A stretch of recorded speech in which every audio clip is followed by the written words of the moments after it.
Greetings, anime addicts and cartoon fanatics. It is your analyst Chol Yerlow here, once again to talk to you about another animated film, Disney's Zootopia.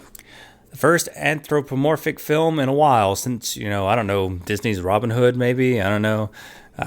My memory doesn't go far back enough to remember, but that's the first thing that comes to mind, which plenty of people have made little fan theories around about maybe Nick Wilde is actually Robin Hood's son or something. I think that's adorable.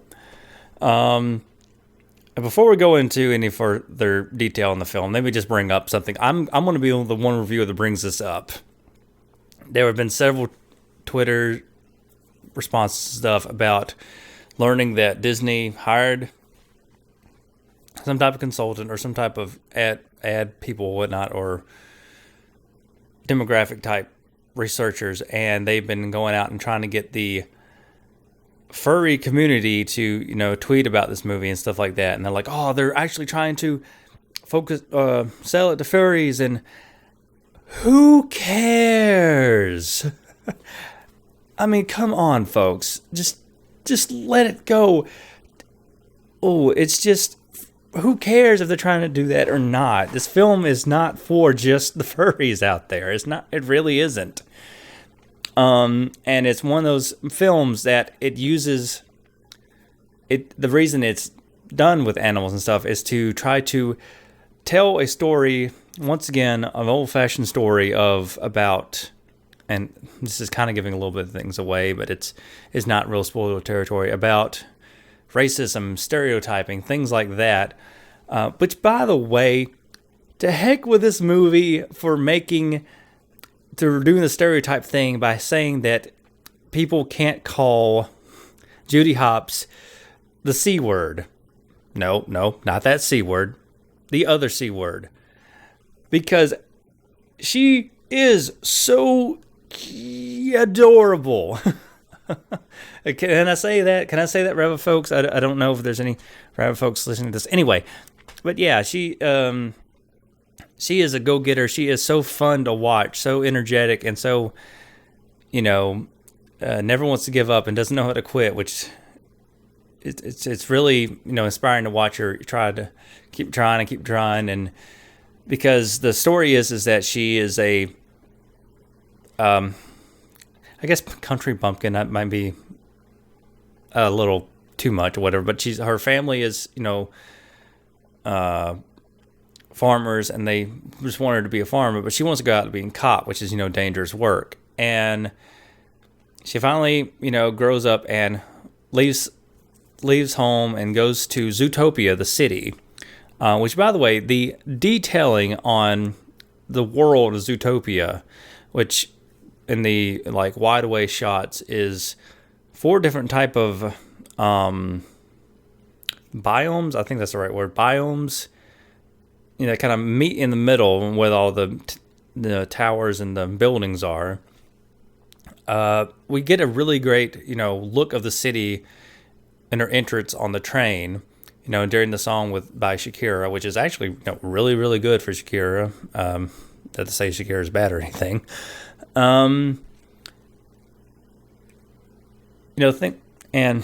Things like that, detailing like that. This is a very beautiful film from, just the look of the characters to the look of the city. It's kind of feel that there's real potential that this movie could get sequels because there's so much of that city untapped, honestly.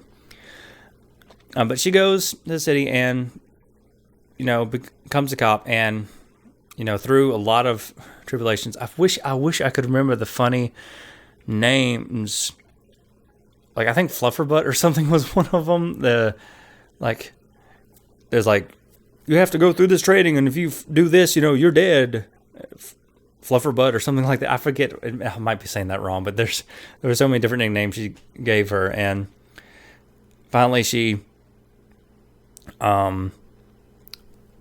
graduates and becomes a cop, but they keep her on meter duty. They don't want to trust her with anything important. So, but she takes that on. She's like, oh, 100.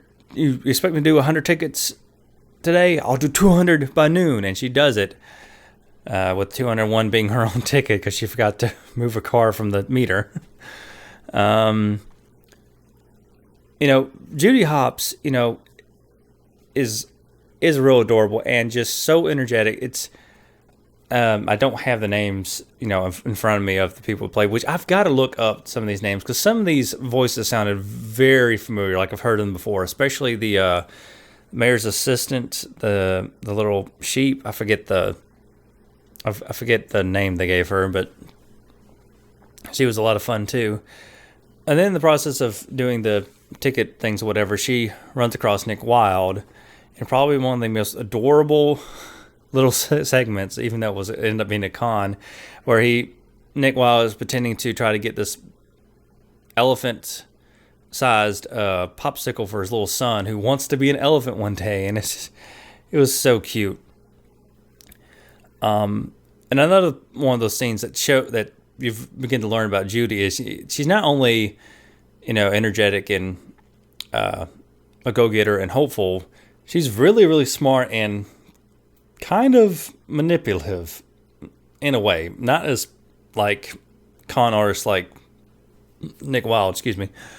But the ways that she gets the elephants to be nice to him and give him the popsicle is pretty interesting. I'm trying not to give too much away, but yeah, just a good sign of just the amount of creativity and the wits about her. And my goodness, and the different ways that happens in the film, it is pretty amazing. She is really, as much as she is played as the too green and the force or whatnot, or being too new, she's very resourceful and very, very smart. Another aspect to bring about the film is like I swear before watching the film there was some Yahoo article that says, you won't believe the word this character says, Judy Hopps says in the film, and I didn't look at the article to see what it was. I was like, oh, well, I'll see what it is when I go see it. I tried to figure out which word it was. My first guess was racy, because she said, oh, and I got racy neighbors. I was like, well, that's kind of odd. And then when she goes to the chief, she goes, I'm not just some token bunny. I'm like, wait, token? That's interesting. But no, apparently the word was, oh crud, I forgot the word. Articulate. I have no idea what the reference is there. They said something about Joe Biden saying something about Obama, but I don't remember this. I don't know what the controversy was on it. Maybe someone can explain that to me. But basically what this film revolves around, and the reason it works so well with it being animals, is stereotype and racism. Because the story of Zootopia is that, or the city of Zootopia is that it was founded on predators and prey getting along and becoming peaceful with each other. And as the film plays out, that becomes a big factor in it. I'm trying not to give too much away, but let's just say that the whole start of it, where Judy's trying to get into the case of finding these missing animals. There's a term. They didn't say I don't think it was predators. I mean, they all end up being predators, but missing animals. And you think that that's going to be the whole film, but no, it's actually kind of a very small part of the film. That in the essence of the whole film, it kind of gets resolved quickly, but not too quickly, and then the story narrative changes. And now there's something a lot of reviewers bring up that I don't understand why they hate so much.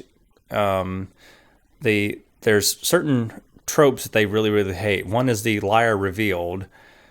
This kind of has something like that, but not a liar revealed. Just one of those kind of sudden, someone who was getting along with somebody suddenly didn't like them because of one little thing. I never had a problem with that. I don't know why reviewers have it, but something like that happens. But I think this is one of the scenarios that actually feels more legitimate than others. Trying Trying to remember some other key points. I feel so sorry for the people who didn't like the sloth trailer. I loved the sloth trailer. That gave me a good indication that it was good comedy, and I found that scene funny in that trailer. For all the people that I've been seeing showing up saying, "Oh, I didn't like that trailer. Oh, I get sick and tired of seeing that trailer." If you go see this film, that scene's longer.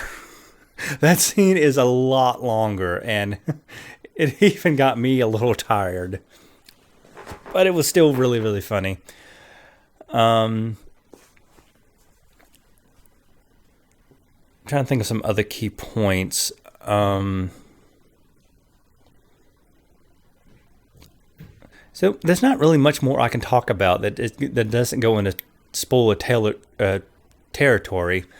Another thing I want to bring up that I think is worth noting, apparently, like, if people who watch my Let's Plays on certain things, I do kind of cry at the drop of a hat for certain things, but, I was thinking that, I would be able to, like, make it through this film because, yeah, it did seem to, like, get emotional and kind of, serious at points, but I was like, no, I'm not going to end up tearing at this.